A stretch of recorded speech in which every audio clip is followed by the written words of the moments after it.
Mesdames, Messieurs, toujours en direct du Forum international de la e-santé, cette fois avec le co-organisateur de ce forum, professeur Anas Dkali, qui est président du Centre d'innovation en e-santé de l'Université Mohammed V de Rabat. Professeur Dkali, bonjour. Bonjour et merci de cette invitation.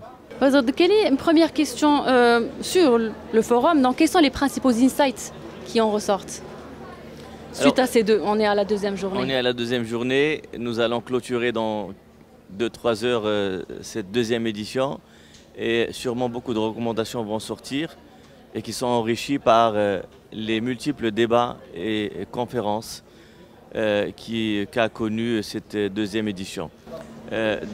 D'abord, souligner l'intérêt du digital en santé pour accélérer la réforme que nous sommes en train de vivre aujourd'hui sous la vision éclairée de Sa Majesté le roi que Dieu l'assiste.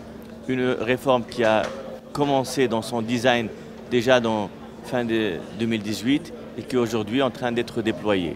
Un de ces piliers est le digital pour pouvoir justement tirer profit de progrès technologiques dans l'intelligence artificielle, dans l'analyse des données, dans le machine learning, dans la robotique, pour une santé et une médecine plus performantes, personnalisées,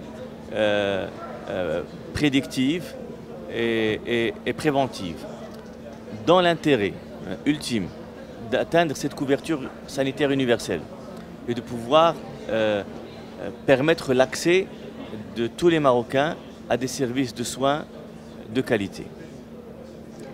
Très bien, professeur Dkali. Alors si on parle un peu, si on zoome sur le centre d'innovation en e-santé, donc on voit qu'il fait de l'expertise en e-santé, en santé numérique, il fait de la formation des professionnels de santé, de l'incubation de projets innovants en santé numérique, de la levée de fonds. Donc comment est-ce que le centre s'identifie? Quel est son cœur quel est son ADN? Est-ce que c'est un incubateur, un accélérateur, un bailleur de fonds, un think tank? Oui. Alors, on peut dire que c'est tout ça. Et le centre, en fait, on le résume, nous, en une idée. On a un projet d'un hub pour promouvoir la e-santé dans notre pays. Nous ne travaillons pas seuls. Nous sommes une entité qui s'appuie sur les structures existantes, sur des partenaires comme la Fondation Mohammed VI des sciences et de la santé, qui fait partie du conseil d'administration de notre centre, mais également d'autres acteurs publics comme les 3 départements de la santé, de la transition numérique et de l'enseignement supérieur, et d'autres acteurs privés dans la santé et dans les nouvelles technologies qui sont avec nous ou qui nous rejoignent pour, bien sûr, réfléchir au futur de la santé digitale dans notre pays et aux meilleures pistes à entreprendre. Nous avons pour cela réalisé 2 livres blancs. Un premier qui est un diagnostic sur la santé digitale au Maroc et un deuxième sur tout ce qui est digitalisation et partage de données de santé. Nous avons dernièrement, et à l'occasion de ce forum, publié une note d'orientation sur l'Observatoire de la e-santé au Maroc, qui est une recommandation du 2e livre blanc. Nous avons également toute cette production scientifique et toute cette richesse qui émane de ces 2 forums. Le premier déjà l'année dernière et ce deuxième, qui enrichissent en fait la réflexion et qui nous permettent de produire des idées et des recommandations pour l'acteur public. Nous adressons tout le temps nos réflexions pour les acteurs de l'écosystème, qui sont bien sûr l'État, mais également les acteurs du secteur privé, les acteurs académiques, de recherche, etc. Est-ce que vous avez des projets en cours? Alors, comme vous lancez des appels à projets pour les startups, donc est-ce qu'il y a des projets en cours parce que votre travail ne se limite pas uniquement à tout ce qui est diagnostic de l'état des lieux ou bien de l'analyse des perspectives? Est-ce qu'il y a concrètement des projets de recherche en e-santé? Le travail n'est pas que la réflexion, il y a également la formation. Nous avons ouvert l'année dernière un diplôme universitaire avec l'Université Mohammed VI des sciences de la santé sur la médecine connectée et la e-santé. Cette année, c'est la 2e édition. Nous avons signé hier avec l'Ordre national des médecins dentaires. Nous avons une autre convention avec l'Ordre national des médecins et une autre avec les pharmaciens signé également hier pour pouvoir accompagner les professionnels de soins sur le renforcement des compétences digitales et l'amélioration de leur maturité digitale, et aussi pour les accompagner en matière de solutions digitales. Alors nous ne sommes pas des pourvoyeurs de solutions, des providers de solutions, nous sommes un centre qui agrège, qui rassemble. Donc nous avons avec nous, catalyse aussi, mais qui rassemble. Nous avons des acteurs qui sont présents aujourd'hui, certains qui souhaitent nous accompagner dans cette perspective d'accompagner les professionnels de soins. Vous savez, si c'est facile d'accompagner les professionnels de soins. Si on veut tirer plein profit de la digitalisation et pouvoir par exemple accompagner des projets grands nationaux comme celui de la CNSS, de la feuille de soins électronique ou du dossier médical partagé qui sera porté par le ministère de la Santé demain, il faut que les acteurs soient digitalisés. Alors que quel est leur degré de maturité? C'est important cette question, je vous remercie.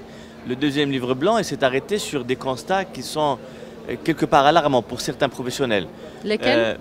Par exemple, 50% des médecins généralistes n'ont pas de système d'information, 70% n'utilisent pas le dossier patient informatisé, même s'ils ont un système d'information ou ils n'ont pas de dossier informatisé. Donc on ne garde pas l'historique du malade, ou sinon sur papier. C'est dû à quoi à votre avis? Ou bien est-ce qu'il y a des solutions? C'est dû parce que nous vivons une transition.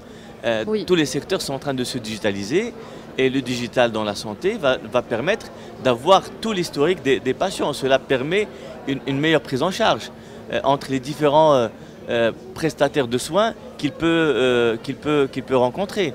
C'est important également le digital, parce que quand on parle digital, c'est également les nouvelles technologies de l'intelligence artificielle.